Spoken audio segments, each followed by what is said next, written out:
Blog Talk Radio.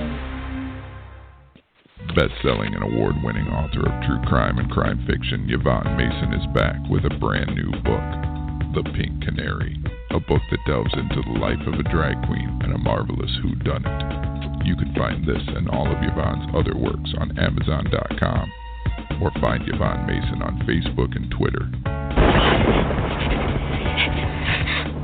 You're gonna kill me. Buy your copy of Pink Canary now. Well, hello, ladies and gentlemen. It is Wednesday night. This is Off the Chain, and I am your host and guest tonight, Yvonne Mason. That was my ad man, Chris Dunham, who I absolutely adore. He does all my voiceover ads, and that was a piece of shameless promotion. It's called The Pink Canary, and yes, it is about a drag queen down in Key West who is a private detective during the day and owns her own drag club at night. And some of the things she and her compatriot get into, well, you'll just have to read it. Now, I'm really excited tonight. Before we get started with the show, I want to do a little bit of housekeeping. The show itself is up to 10,464 listeners. Now, that is over 4,000 on Blog Talk Radio, and then the rest of it on all the podcasts. So if you don't think we're not getting heard, then guess again, because we are heard in the Russian Federation, Singapore, of course, the U.S., Ireland, Germany, Egypt, England, Indonesia, Australia.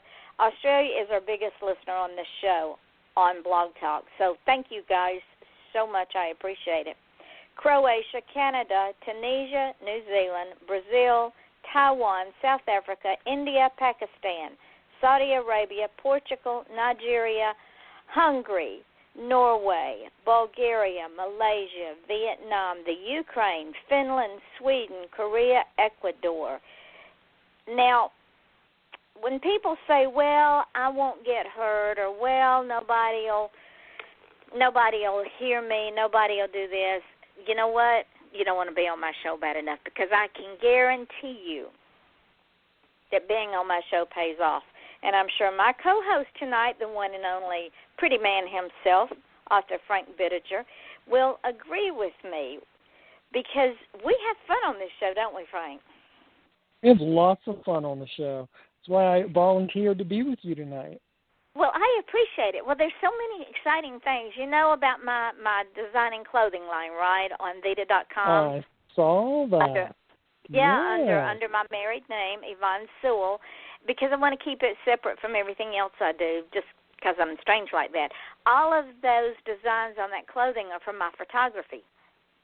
That's fantastic, and it's smart to keep it separate. That's good. Keep your brands separate so people know what they're getting when they see a certain name. Yeah, because it's two different brands. And then you can go over there and buy the clothing line. You can also go on my Viewbug account, which is where my photography is stored, and buy my photography, and they will send it to you on a canvas. Oh, very nice. Yeah, so I'm excited. And that's under Yvonne Mason. My photography and my books and my show are under Yvonne Mason. Now, tonight, the show is going to be about many things, some of them me, some of them things that I really can get on my soapbox about, and one of them is the stupidity of women. And I'm sorry, ladies, but in general, women are the stupidest creation on earth, especially in the environment we're in now. They're going the group that is trying to set us back 250 years, they now call themselves, Frank, are you ready for this? They're the suffrage movement. The women's suffrage. Now, come on, what rights do we not have? Yeah, I think that, don't take this the wrong way. I think that's a slap in the face of those women, if you look back during the actual suffragette movement, who were spit on and beaten and kicked and arrested and raped in our history to get the right to vote. To get and it wasn't just the right to vote, it was the right to make decisions on their own. And own property, to have money. Right. We have come so blooming far, and these idiot women that don't have sense enough to get out of their own way, that have no respect for themselves, much less the male gender, when they scream, "Don't identify me by my body parts," and then they proceed to wear their body parts or talk about what their body does during that one time of the month and make it sound like it's a wonderful thing. Really? You won't respect, and then you do all this. And then today, ladies and gentlemen, today was the cream of the crop, especially after, and I'm probably going to piss some people off, but when the women in the Congress put on their little white suits and said that they were the new women's suffrage movement, but yet they would not stand and honor the memory of the fallen SEAL's wife, that did it for me. I'm done with women, mostly not my friends, because my friends understand me, but women in general I'm pretty much done with. But anyway. No, I didn't see that. That is a little disrespectful. Someone they fighting would not stand. Your freedom so you can do these things.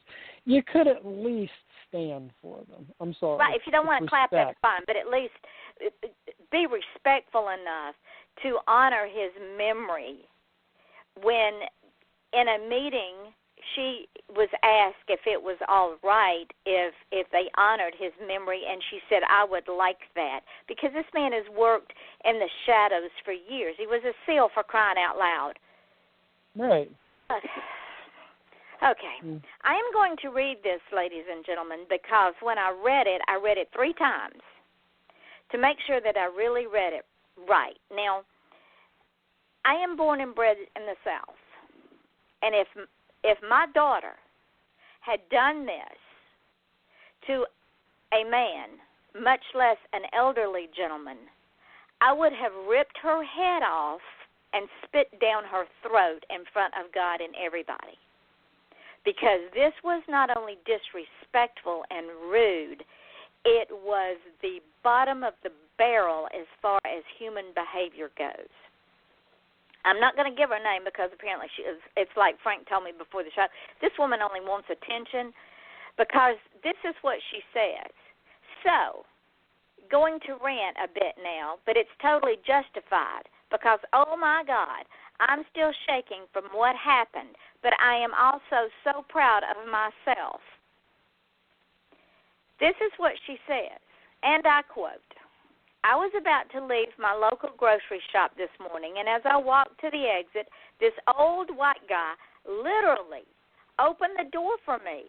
Seriously, he stood there holding the door with this creepy smile on his face like he was doing something good. I wanted to spit on him. But I managed to keep my composure, and I looked him square in the face and said, 'Excuse me, but what are you doing is so disrespectful to me. You are assuming because I look like a woman to you that I'm too fragile to open my own doors in life. I assure you that I'm strong enough to stand up to your misogynistic bullshit, and I just stood there staring at him until he stepped away from the door. Pretty sure people in the shop understood because they were smiling. I felt so proud that I had put that arrogant old man in his place. A man opening and holding a door open for a woman is his subconsciously reminding her that all men are in control of a woman's choice. No woman should accept this. If a man holds a door for you, tell him to stop trying to control where women can and cannot go in life." End of quote. Frank, there is so much wrong with that statement. I would like to take that young woman and put her behind the woodshed and tell her a few facts of life. Well, I don't know the woman, but I'm sorry, you don't. There's no reason to disrespect the elderly, period. There's no reason to disrespect the elderly. And to call him a misogynistic old man because he was showing good manners and I wouldn't even embarrass my worst enemy that way, and I've got a few. But if they my mother taught us to hold the door for the person behind us. She didn't specify if it was a man or a woman. So I don't understand what this whole viewpoint is from. I don't. The point of her stupid action is she's a woman. She can do what she wants to do, and no man's going to tell her what to do. That's completely different than a man being a gentleman and holding the door for you. Well, she'll learn. I've had men hold the door for me. I've had women hold the door for me. And I held the door. To politely say thank you, and I go through. I have held the door open for women, and I have held the door open for men. Say I'm coming out of a door, and there's someone walking up, and they're within range. I will stand there and hold that door until they until they enter, because it's the polite thing to do. As do I. I agree 100% with you. Yes, ma'am. But this little girl, she needs to go behind the woodshed. I'm sorry. And so behind that piece of garbage that she rented and thought she was so cute doing it, if she really wants to be in control of what she can and cannot do, good manners would go a long way. I agree. Good manners are essential. I wonder if she's got a grandfather somewhere or a grandmother somewhere or even an elderly parent somewhere that if someone talked to them that way, how she would feel. That is a good point of view. That's a good thought. I didn't think of that. So anyway, Monday, when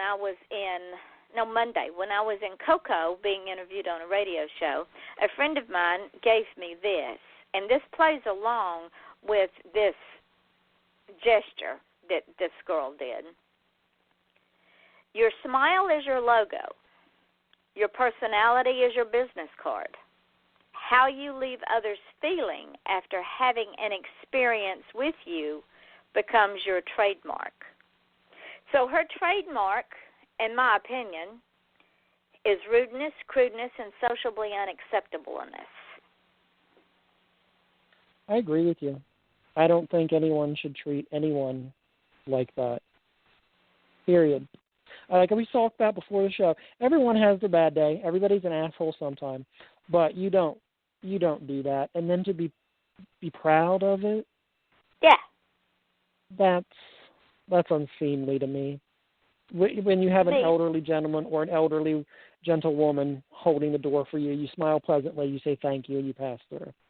That's just, we were brought up, you don't disrespect your elders. And now let me flip the switch a little bit. I have had young men, some of them as young as 7 or 8 years old, some of them teenagers, who have held the door open for me. Now, these are impressionable young men. If she had made that statement to those young men, it would have destroyed them. I agree with that. Yes, ma'am. I concur 100% because they probably have a mother and father or a mother and father at home who are teaching them this is what you do for good manners. Right. So what I say when especially a young person, because it is important for them to understand that, number one, I appreciate the fact that they think enough of another human being to be kind, but I also appreciate the fact that their parental figure, whether it's a mother, father, grandmother, aunt, uncle, brother, sister, whoever taught them this, I always say someone taught you good manners, and that will carry you far in life. Right. See, I would probably get yelled at because, as my friends will tell you, when we go out to eat, if I'm with a lady, I say you first. Is that being misconstrued as I'm saying you have my permission to eat? Apparently. To me, it's good manners.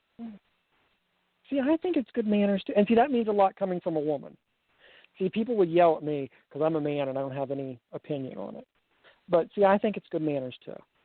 Well, because you're not saying you have my permission to eat. What you're saying is I will wait until you're ready to eat, and then I will join you. Correct.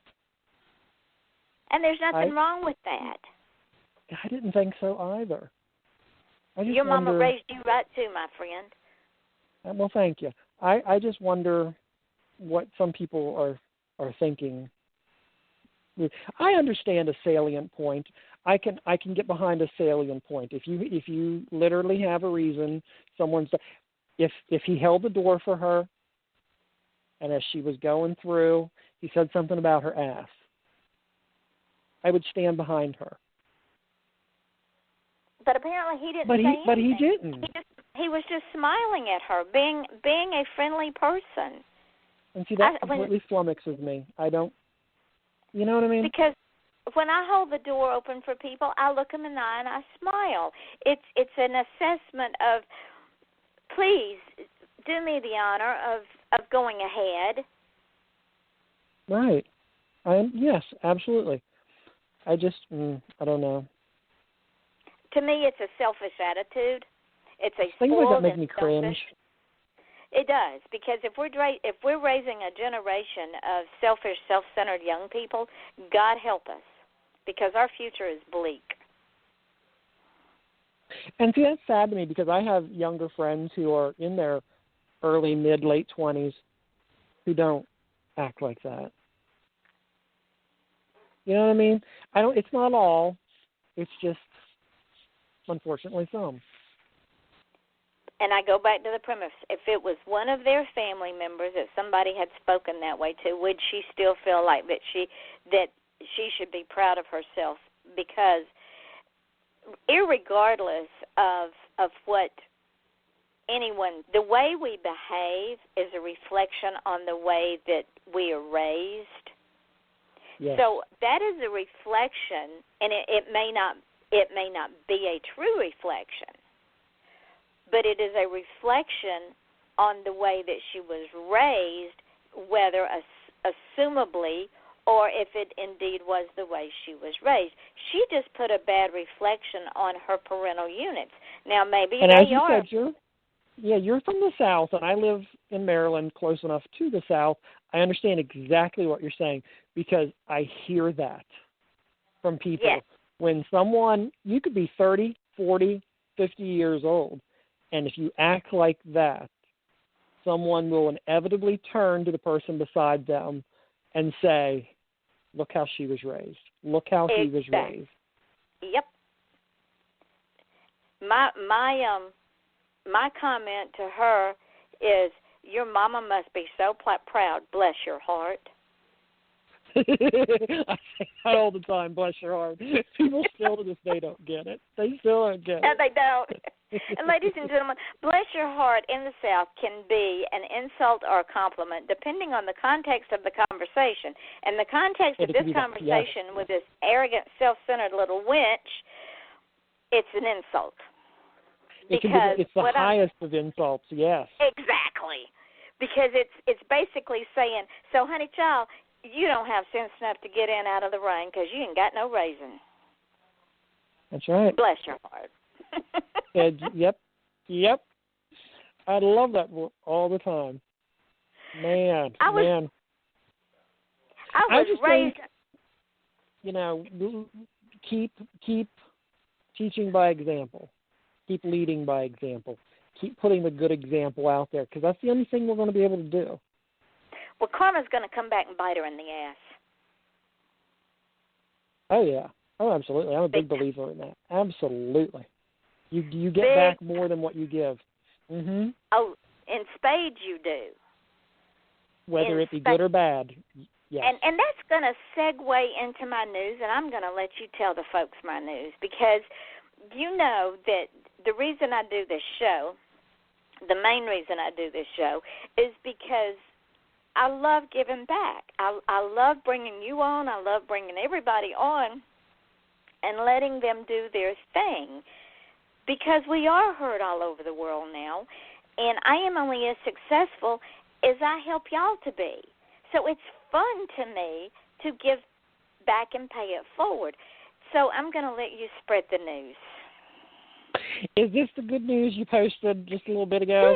And I said we can talk about it because I think it's awesome, and because I absolutely loved I don't know if it was your first documentary appearance, but it was my first viewing of you when you did was it the Discovery Channel a couple years back? Channel. It was Discovery the ID, yes. Yeah, yes. And it was Most Evil Sexual Deviance. Because you came off so well in that. And Yvonne gets to do it again. She's been contacted for another documentary with one of her true crime books. Now, you have to forgive me. You have to tell me the name. It's the same one. It's Silent Scream. Is it Silent Scream? Yes. Yes, it is, because of the green cover. Yes. Yes. It is. In fact, I just talked to the producer a little while ago, and she is excited to get started. I don't know when they're coming to Florida. I don't know when, where, or how. All I know is it's Cyrene Producers, and they're out of L.A. And guess where now, ladies and gentlemen, y'all know, those of y'all that know me know I'm all over the Internet because I am the network queen. I made the Internet my friend. You're not going to believe how she contacted me. Oh, I am on LinkedIn. I know. I haven't gotten into that, but you go right ahead. Tell us. That's where she contacted me from. She messaged me from LinkedIn because everything that I put up from the show and everything that I put up that has to do with any of my brands goes on LinkedIn. Very nice. Very good. And she contacted me from LinkedIn. It was in my message box this morning, and I'm going, okay, who are you? Because, you never know if you're getting a true. So I immediately did my homework, and I found her, and she is a real person, and she is a real studio and a real production company, and it's a go. Well, congratulations. I'm very excited for you. Very, very excited because it's very deserving because you're helping get the word out so the memories of these people do not fade. And some more good news. I don't know if you saw it or not, but next Wednesday night on the show, for the first time in 45 years, one of the victims' families, the Lowe family, whose sister disappeared when she was 13 years old on the way to school, they have agreed to come on the show and tell their story. Really? Yes. That's amazing. That's amazing. Just things are happening, and it's like I told Leroy. Leroy and I've been communicating back and forth ever since the book came out, and I said, Leroy, you need to come on the show. And he got all this encouragement from his brothers and his sister, and they said, yes, it's time we told the story. It's been 45 years. It's time. Yes. So I'm excited. I am I'm very so excited for you. That's just amazing. Things are happening. Things are happening all over the place. Ladies and gentlemen, if y'all want to call in and play with us, you can. The call-in number my dyslexia kicked in, and Frank called somebody else and talked to him. But the call-in number. Call and tried, and I almost had her convinced that she was Yvonne Mason, and we were going to have a show. But yeah, because I thought you were playing with me. But okay. The call-in number is not embarrassing at all. But you're pretty, so it doesn't matter. Yeah, I am pretty, so it doesn't matter. And who knows? She might buy one of your books. Hey, there you go. She might be listening now. Hello. I don't know her name, but hello. The call-in number is 516-387-1756. Join us because we're just having a gay old time tonight because it's going to be about me and Frank tonight because we can. I had a free night, and I figured I could, and I don't know did you hear the show that Ian did with me where he literally interviewed me for a whole hour? I did not get to hear it because I was working, and sometimes because I have a very slow internet, the playbacks when I listen to them, they kind of like freeze and stuff, so I didn't get to listen to that one, no. Well, he did a very, very good job. He's got I almost had a little anxiety here because at the last minute, I thought perhaps I should have prepared questions, and I thought, well, no, she just had an interview. And I thought, we'll just get on there and wing it like we always do. Well, yeah. You know, have a little profanity, a little dirty talk. It'll all be fine. Why would you have anxiety? You know we got this. I know we got this, but, you know, I have issues. I just looked in the mirror and it was like, it's fine. Well, I'm just going to, this will be my 4th television appearance. Did you know that? No, because I thought this was number 3. Now, can you list them? Okay. Yes, the first one was one that some French producers came over here. They were doing a documentary on serial killers. This was back in 2008, 2009. And the executive producer's wife had been killed by a serial killer. And so they came over here. His name's Stefan. They came over here. They found me, how, I don't know, but, you know, I'm easy to find. They came over here, and they interviewed me over here. I took them to the 2 crime scenes. They interviewed my husband, and then it was produced and shown in France. And, of course, it was all done in French. Why I didn't see it. That's why I didn't know it. Yeah, and then we did the one with the ID channel on Most Evil, Sexual Deviance. That was very good. Thank you. I was rather proud of that one. And it's nothing to be proud of, but yours was voted the most nasty out of all 3 of them. I know. I watched it. Because, you know, the reason I was proud that he was voted the worst is because as I watched that show, I had given them a book. They took my book, and then they took some of my interview that they didn't show because it was a 2-hour, I did a 2-hour interrogation, and they only used like a 15-minute clip of it. But some of the things that I had said in my interview, the psychiatrist repeated it verbatim as he was talking about Schaefer. Oh, yeah. He was it's horrible to think people out there do these things. But I think in my mindset, I don't want to say you're doing a public service, but in a way you are, because you're taking these tragedies, you're making them known, and hopefully people can learn from it and be more aware. Yes, because a sociopath can live you can be married to a sociopath and never know it because he was married to 2 different women. Look at the oh my God, his name escapes me now.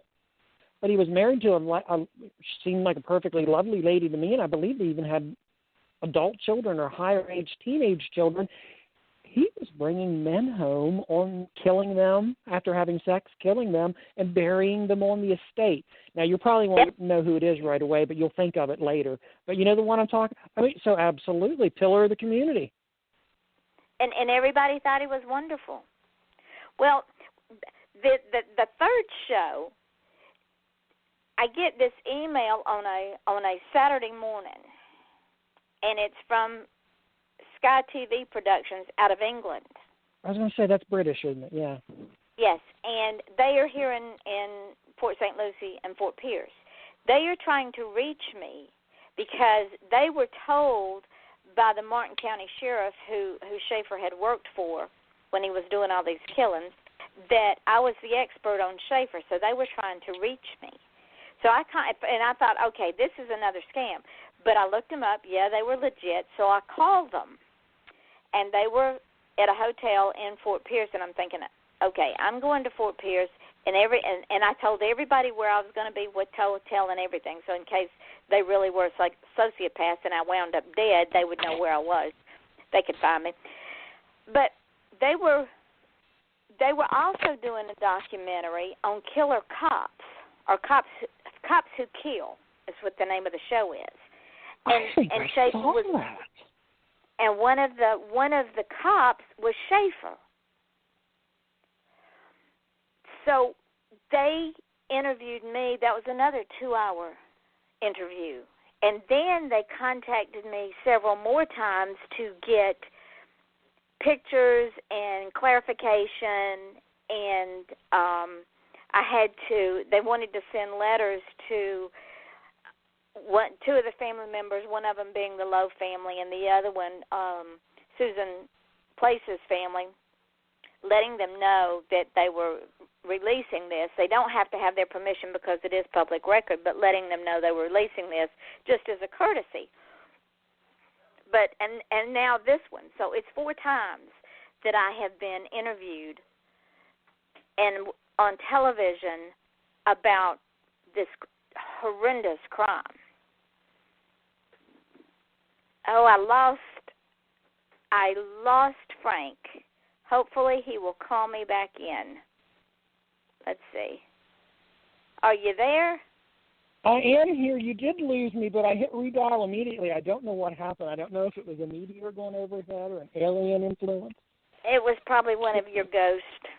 But anyway, probably 4 times I will be on television because of Schaefer. I hope to get, and see, that's a huge accomplishment. I hope when I do my slim little volume of a book about my true life ghost experiences, just things that have happened in my life, I would love to go on a reputable show and discuss. Because I'm not here to convince you. I just want to relate my experiences. There you go. And I'm envious of you. So hopefully in the next year or two, I'll have that little slender volume out. It won't be very big, maybe like. Well, now I have a filmmaker that comes on my show who does paranormal filming. His name is Austin Mariotti. You need to hook up with.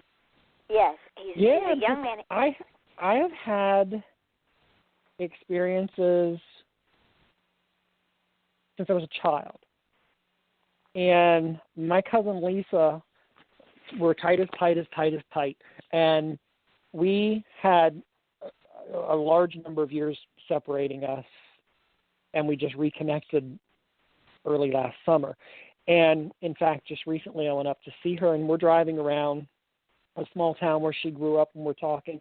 And because we always end up talking about a ghost here and there, and she says to me, if I see or hear anything now, she said, it still freaks me out.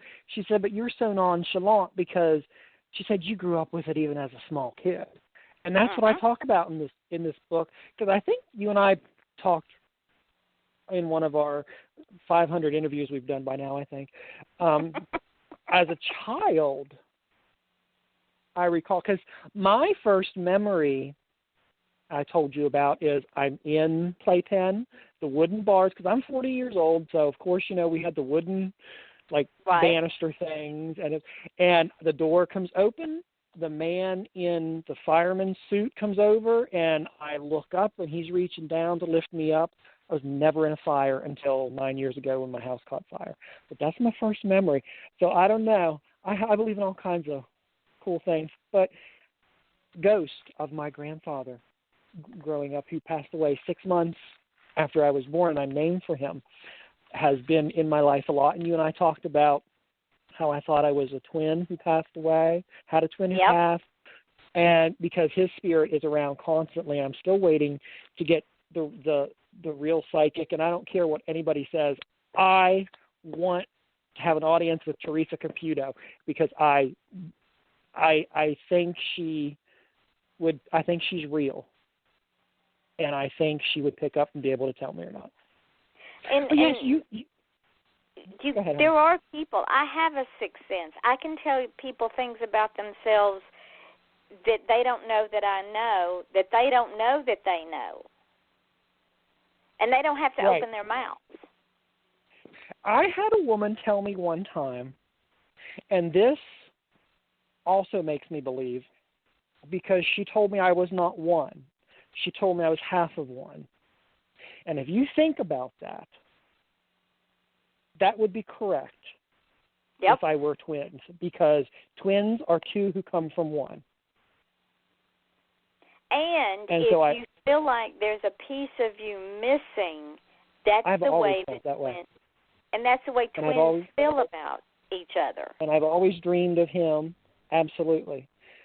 And I even wondered, because I know I told you on the night of my fire, the man's voice who was behind my shoulder and my left ear who says, "Just sit down and watch this show." I said, I wonder if that was him. It could have been. Because it saved my life. But I'm writing this little slim story of ghosts, so I would love to follow. This is a long segue, but I would love to follow in your footsteps and just get on a program and discuss some things. I mean, I'm not scientific. I'm not all this stuff. I'm not here to convince you. I'm not here for you to say, well, I don't believe you. I'm just here to say, hey, this stuff has happened to me. If you have had something similar happen to you, you might not be crazy. It might be someone communicating with you.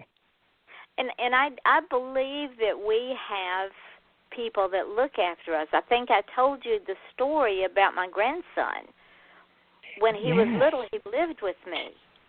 And then when he went to live with his mother, and he used to tell me about this man all the time. He would tell me there was a man standing at the end of his bed, and he would describe it.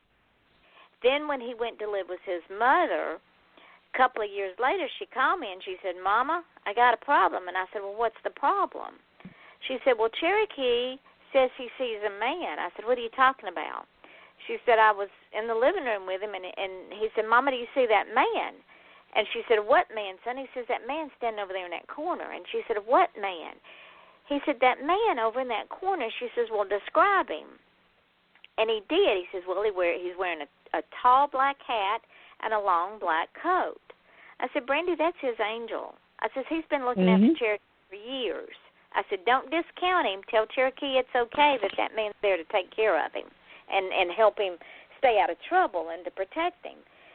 I said, because don't discount him, because we all have that sixth sense about us. I've got 3 children, and they all have it. My son more than my girls, and my grandchildren have it. My granddaughter knew she was going to die. I think I firmly believe we all have it until we're told we don't. True. You know what I mean? As kids are growing up, well, that's your imaginary friend. That's possibly an imaginary friend, but, how many are actually the spirits of another child they're playing with? Until we're told we don't have it, I think we all do. And until we're told we're just imagining things and it's not real. And what happens is we get older, we tend to believe what adults have told us as children, and we don't allow our own psychic to expand and grow, and we cheat ourselves because then we become less than what we should be. See, I think one of the things my parents and the people around me did, even though they were part of the Brethren religion on both, it's a Christian religion, but it's the Church of the Brethren, on both sides of the family, and we touched on this briefly before, even though they were in the church, I was never discounted with what I saw. I wasn't ever told, no, you didn't see nothing, you're imagining, but I was never validated. It was kind of like that even keel down the road, and I think that helped me greatly. So I didn't think I was nuts when I saw somebody. There's 4 of us standing here. I only know 2 of them, and nobody else sees the 4th one. Yeah. And thankfully, you got to hold on to that, because if indeed you are a twin, that twin is probably still hanging around because of unfinished business. Whatever that business is that's not finished, he's still hanging around waiting to finish it. I agree, and we are in the process. I've put out feelers. I had no idea how to do it. The hospital in which I was born is closed down. I'm 40 years old. They didn't put those records on computer. They didn't. Right. So I have friends putting out feelers because and my cousin Lisa will validate this and verify this. My maternal grandmother had twin sons who passed away, and I believe my paternal grandmother had twins who passed away. Twins run in our family in past generations and present generations. And my mom, in the one photograph of her being pregnant with me, my mom's a very small, petite woman, short, very skinny. My mom is huge. And so I put out feelers to see if I can get birth records. And I have been cautioned by people who've been in the long-time health profession, you're in the age group, we didn't have ultrasound. We didn't have all this stuff leading up to what we have now to be able to tell sex, to be able to tell for sure how many are in there. And I was also cautioned, if he was in, because I was born brief birth with the umbilical cord torn, wrapped around my neck. I was born dead. I was resuscitated. If he was not able to be resuscitated, they would not, in my age group, they would not, I don't want to say taint, but they didn't want to taint the child who lived. Right. And so I've been cautioned by several people, this stuff may not be in your record. It just might be healthy baby boy born. And it's also possible that she might have lost the twin early, that she might have miscarried the one. I thought of that. However, she says there was no twin, but she will readily admit there was a lot of trouble with, like, the placenta, the afterbirth, or what have you. And she said that was painful, and that was like labor itself, and they took it out of the room just as fast as they could when it came out. And I just want to say to her, well, Mama, you know what that was. Because they wouldn't do that. No, and they might not have wanted to tell her that she had lost a child because they were already trying to revive one that was born dead, and the one that came later was probably beyond anything they could do to revive it. See, I would love to look at my records. And two, you got to think also too, Frank, that if this child was deformed in some way, they wouldn't have wanted her to know. And you, being of your age, having children in the generation you had them in, you know these things I'm saying are true from a medical standpoint, especially in a smaller town.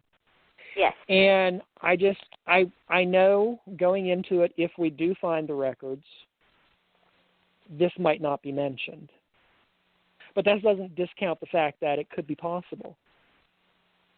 And it's highly probable, based on and I think history. It is. Correct. Because at one point, because there's been cases in my family where, like you said, I suspect people have miscarried one early on because the doctors will be told it's possible you're having twins. You know, it's possible you're having, and this is more than one person being told this. So, and so I think it's highly possible he was a reality. So don't discount it. Just keep looking. And when you least expect it, you'll find an answer. Oh, I already have the answer. I just would like, and I know this sounds odd coming from someone especially like myself, but I also have a very scientific slant in my head, so I have to have documentation. Right. I already know the answer, but I would like to have documentation to verify it. And that makes perfect sense, because then that puts the stamp of authentic, that word that I can't pronounce tonight because I've gone brain stupid. It makes it authentic. That's true. And because when I would discuss this with my one cousin who passed away, she thought she was having twins, and she was pretty sure she miscarried one early on, but not like real early on, like about midway. Right. And I said, well, you know, we have the history in our family, so it's not like I'm just pulling this out of thin air going, I think I was twins. And the fact that you feel that half of a person syndrome, if you speak to any twin, they will tell you they know the time of day, they know the hour, they know the second when something happens to their twin. Oh, I know. I've seen the studies where they've been adopted separately, and they come together and they either have the same first name or middle name. They're wearing the same clothes, same jobs. Oh, yeah. Same mannerisms. And they might be mirror Absolutely. images of each other. One of them might be right-handed where the other one's left-handed. Correct. So I would like to know. I agree with you. I definitely agree If I ever with know, you. you'll get a phone call one of these days going, I got the record. Guess what? then we'll have to do a whole new different show on you and your twin. We need to give your twin Well, we need to give your twin a name. Well, I think he would have been named Freddie, and I'll tell you why.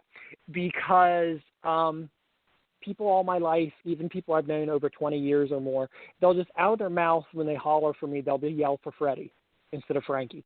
And it's like, and all these different people do it. And I'm like, I think that's interesting. I think it's very interesting. I think he would have been Freddie. Yeah. I think you're right. I think it's a sign. Oh, absolutely. And that's why I wrote at the beginning of my book, I wrote, I don't have the records. The records might not show this, but I believe this and signs point to it. And I think being, quote unquote, born dead, I think that gives you because my maternal grandmother and my paternal grandmother used to always tell me, you can see. And then you run across, I know you're big into different mythologies, and I know you know, because we said before, allegedly you never come back. You always have one foot on the other side. It would, yeah.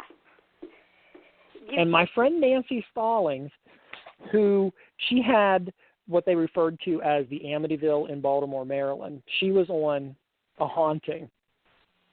And she and her husband married. They each had their own children. They had children together, and they lived 10 years in a haunted house.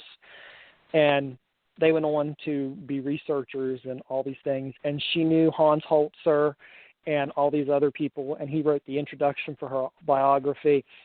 And she always told me, she said, I want you to promise me, is what she always said, you have to promise me you don't go to these places.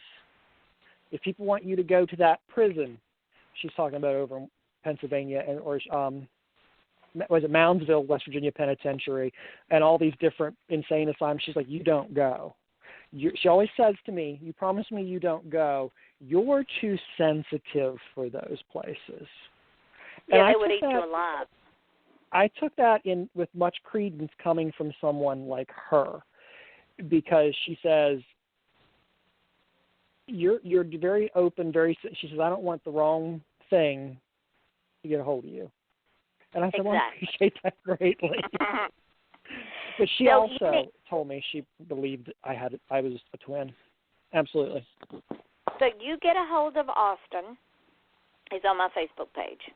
He's the only Austin. Yeah, and if you feel free to make an introduction. Okay. I don't know if it won't be this year I do the book, but I hope to have it for next year. But I mean, we might be able to work something out. We might be able to do like a little documentary kind of.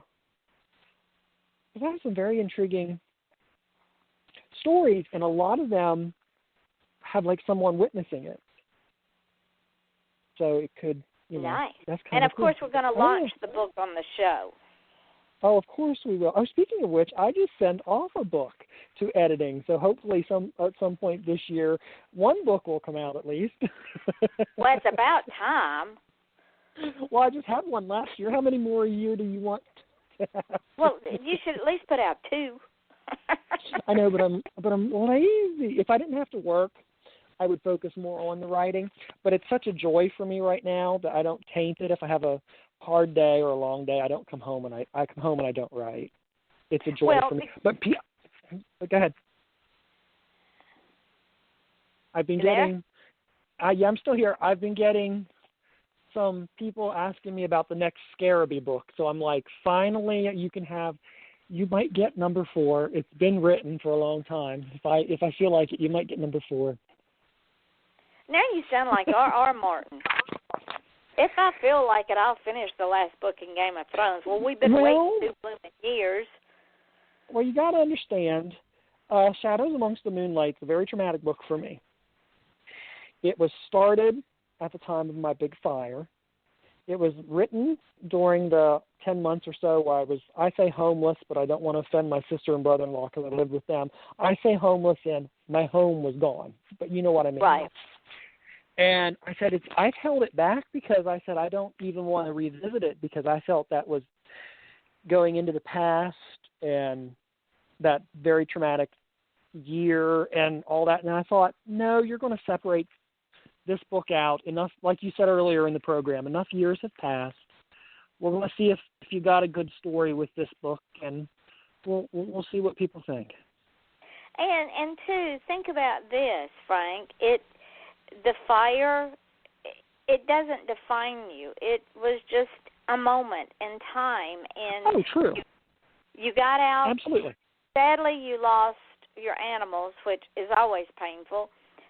But exactly. You survived. Oh, absolutely. So I'm not traumatized by it. Right. So if nothing else, as yeah. a tribute to them, dedicate the book to them. I do have a big list of animals who've passed away in the front of the book who touched dedicate my life. The book to them. And I felt it. I'm not traumatized by the fire because I don't believe it. I believe I've worked past that, worked through it. I associate this book with bad time. Does that make sense? Yeah, it makes perfect sense. Because it's called a trigger. It's a symptom of PTSD. It's called a trigger. And it's well, not. I can understand that when you're in a house that's in flames. I understand that. I do. Because when there is a traumatic event in one's life, something else can happen, or a thought or a memory, and that traumatic event comes back to the forefront of the mind. It doesn't mean that you live with it every day. It just means that there are triggers. I mean, good grief, I lived in an abusive relationship for 18 years, and I've been out of that relationship for well over 20, but there are still moments that the triggers hit, and I have to say, wait a minute, that was just a defining moment in my life. It doesn't define who I am. I am stronger, better, and moved on from that. But it still will come to the forefront for that moment. But it does, because you're a writer. You know how much time you're involved, even after you finish, you think, the last draft when you go through. You still have to go through it. Do you know how much time is involved with that? And I was just concerned that if I spent all that time with it, since I associated it with the fire and that loss and what could have happened. I mean, what happened was bad enough, but what could have happened, and me associating it with that, I just thought, I don't want to get sucked into that frame of mind. But I think I can do it. Well, I know you can, because, see, remember, you and I talk about coulda, woulda, shoulda, and that coulda word, you could have been killed, but you weren't. So it didn't happen. Right. Absolutely. But, you know, as strong as we are as a species, as humans, it's like I tell people, because I'm a night owl, and I use this as an example. I said, you could be very strong. You can know this is not going to affect you. But sometimes at 3:30 in the morning, when you're all alone, and you're sitting there at your desk, and it's all dark outside, it's all quiet, sometimes that shit creeps like shadows into your mind and starts to mess with you. And then you know what I do when it starts messing with me? What do you do? I stare it square in the face and say, you can't hurt me. Because when I was writing Silent Scream, and we were talking about things being with us, I said I didn't sleep the whole 9 months I wrote that book. And one night I'd finally gone to sleep. I can understand that. Well, and I finally went to sleep. And about 30 minutes later, I sat straight up in bed because this voice said, and I knew the voice because I had watched his videos and I knew his voice. I sat straight up in bed, and this voice says, I'm going to kill you. And I said, no, you're not. You're dead. You can't hurt me. I am going to hurt you because I am going to keep your crime out there and keep my victims alive so that you are not vilified. Because all over the Internet, and this is true with any serial killer, they make them the hero. Oh, well, they were mistreated as a child. They couldn't help themselves. No, they're evil. And in my mind, because my husband's sound asleep, if I'm awake talking, he's going to think I've lost my mind and have me committed. But I'm saying, you can't hurt me, but I can hurt you because you hurt my victims. They were forgotten. They're not going to be forgotten again. And I never heard the voice Mine's again. a made-up story. Yours is real. Yeah, mine's made up. Yours is real. Yours is scarier. Yeah, truth is stranger than fiction. Do you know that our hour's almost up? Oh, of course it is, because we need to get us a 2-hour show one night, and we'll be good. We'll do that. We will do that. We'll do it complete because we're at like 4 minutes before they tell us we have to go bye-bye. So, ladies and gentlemen, tomorrow night, Alexander, I hope I can get his name right, Beresford is going to be my guest. He is a filmmaker. He is also an author. He lives part-time he grew up in Los Angeles, lived part-time in Maryland and part-time in Dallas. Now he lives in South Florida, and occasionally he hops over to Derbyshire, England, where he commutes with, Frank, are you ready for this? Ghosts. I want to hear. See, tell him if he ever wants to make a film, a guy who wrote a couple ghost stories. Well, I want you to hook up with him, and if you can, listen to the show tomorrow night because this guy's going to be interesting. And hook up with him because he's a filmmaker. Introduce me to him and to Austin. Yeah. Yeah. And because I think one of my ghost stories would lend itself to do a really creepy movie like The Woman in Black. I really think it would. Oh, absolutely. Absolutely. So we've got like 2.5 minutes. You and I have talked about this before about dreamers, and people have asked me, well, how do you do what you do? And would you agree with me that we don't even think about it anymore? We just do it because it's who we are, and it's become a part of who we are. And if we don't do it, we go crazy. Yes, it's almost like you hear a whisper in your head, and it's like, who was I telling? I was so weirded out writing one of my books because apparently the main character has a best friend now, and the best friend's a redhead. He's a ginger. And then a couple more chapters in, apparently he's a cop. And I'm like, wait, where is this coming from? Yep, we're dreamers. Oh, yes, absolutely. And ladies and gentlemen, if we didn't have dreamers, our civilization as we know it would not exist because it's dreamers that created automobiles, created the paintings, created the music, created the books, created the houses we lived in, created technology, sent us to the moon. So, and dreamers don't get their dreams real by sitting on their hands and saying, like Frank and I were talking about, shoulda, woulda, coulda, or one day. Because at the end of the day, that one day, you're going to be on your deathbed and someone's going to say, what are your regrets? Mm-hmm. I'm not living. Exactly. I'm not living. I refuse. I'm not going to live with regrets. I'm going to do wherever my dreams lead. Today, think about it, ladies and gentlemen. Writing, bounty hunting, college degree, the radio show, my own design line and clothing, my photographs, being on 4 television shows. 4, ladies and gentlemen. Most people dream, like Frank says, to be on 1. Absolutely. So you own your dream. It is yours, and no one can steal it without your permission. Now, if you give someone the permission to steal it, shame on you. Because that tells me that dream's not really real. And don't let anybody take it away from you. Oh, absolutely. You went to number 17 on Amazon. You didn't go to number 1. Hey, how many of your books even went on? How many did you even write? You know what I mean? Right. Don't so let them take it. Every day is an accomplishment.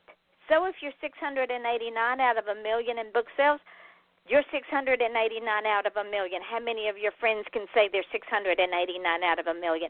Do not discount yourself because you are important. It's so, success. Frank, thank you, my love, for being my host. Thank you. Yes, always. And remember, ladies and gentlemen, he is pretty. He is pretty. I am pretty. I didn't say that this And year. we love I him. this time. So until tomorrow night at 8:00 Eastern, live, love, a lot, and join us at 8:00 on Off the Chain. This is Yvonne Mason saying good night. Okay, now we're off the air. That hour went by too fast. It does go by too fast. We just get to chatting about nothing. Well, wait, it's not nothing, but you know what I mean. We have a good old time. We do. You're going to have to and come. please. Why Yes. don't you come on the show? Come on the show and co-host this show with Alexander with me tomorrow night. Well, I can't promise you because I don't know what time I get off work. Well, if you get And off, you're at- even if you get off in the middle of the show, hop on the show. I'll give you a call. Yes, because I'll make sure see what time I get out tomorrow because I work both my jobs tomorrow. I work in the office and then I work in the hair salon.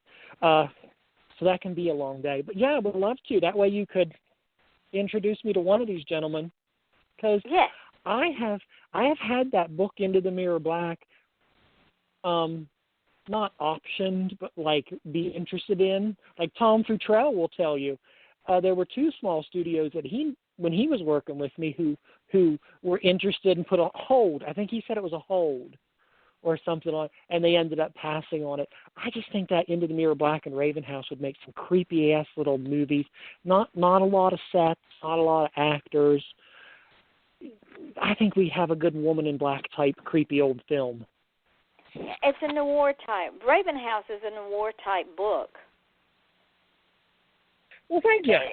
Some people don't like it at all, but well, as I'm reading it, and it's running in black and white in my head. It's not running in color. Good, because that's what a lot of... Now, see, here's the thing about me, and I don't want to sound conceited. Oh, come on, sound conceited. If you get what I'm saying, you love it. If you don't like it. It's like that short story Alan Draven had in his collection, and it was the last story in the collection.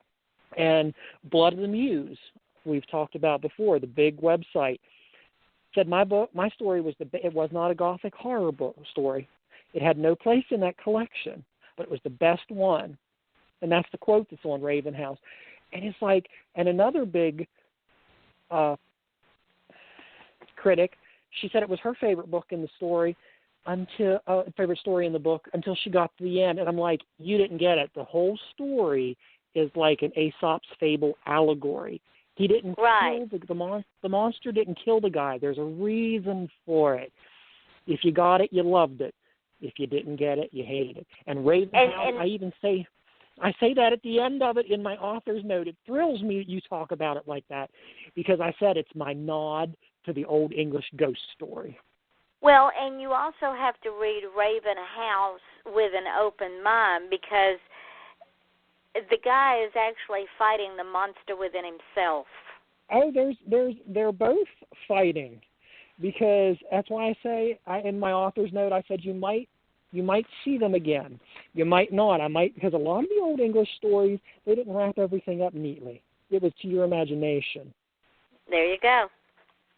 So it's like, Well, my friend, thank you again. Yes, I had so much fun. I don't know where the hour went. It just flew by, as usual. Hopefully we're entertaining people. That's true.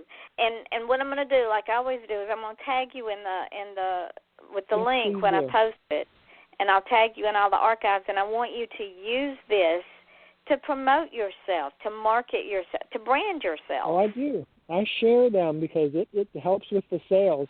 And you feel free to mention me to Austin and this other gentleman because, they might be intrigued and want to try to do something. Anything is possible and all is highly probable. And we put it out there into the universe. And I have found that when you say things out loud and they go out into the universe, things happen. I say it every night before bed, what I want. I do, literally. Because if you keep it inside of you, nobody knows. And I do want to use you more. Mm-hmm. I do want to use you more on as a guest host. Wonderful. because sometimes when we do this back and forth with our guests, they love it because they're like a ping pong ball, and and they're the center of attention. So what I'll do is I'm booked almost through July now. Can you believe that? That's good. That's amazing. And it just keeps growing. And I found a way to do video. Oh, you're talking? Yeah, interviews. I saw that. Yes, I'm still. In fact, I'm going to use you as my guinea pig.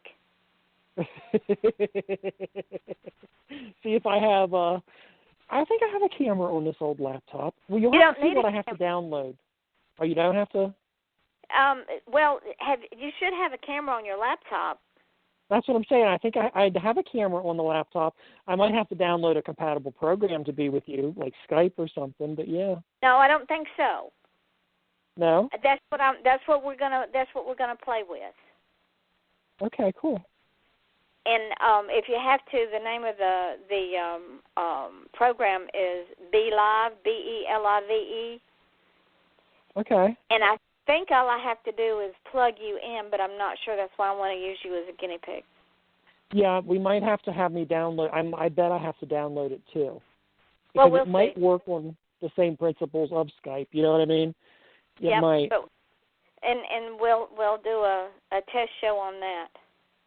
Oh, very cool. I was trying to figure out who I could use as a guinea pig, and since you're so pretty, that'll work fine. Well, exactly. I'll even dress up for you, babe. Oh, good Lord, heaven help us. I'll put all on right, a nice my darling.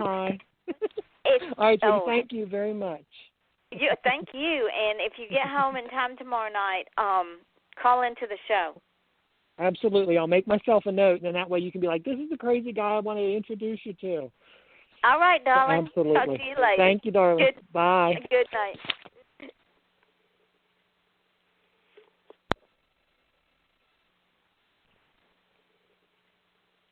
Welcome to Metro PCS. Hi, I heard you're giving free phones to everybody? Yes, right now everybody gets a free phone. You and your friends, cousins, neighbors, roommates. What if I'm already with Metro PCS? Yeah, it's for existing customers, new customers, people named Willie, dog lovers. That's awesome. Everyone gets a free phone at Metro PCS. Come choose your select free phone from brands like Samsung and LG. Metro PCS. Wireless figured out. Sales tax not included. Phones free after instant and mail-in rebates. Upgrade fee may apply. Excludes numbers on the T-Mobile network. See store for details and terms and conditions.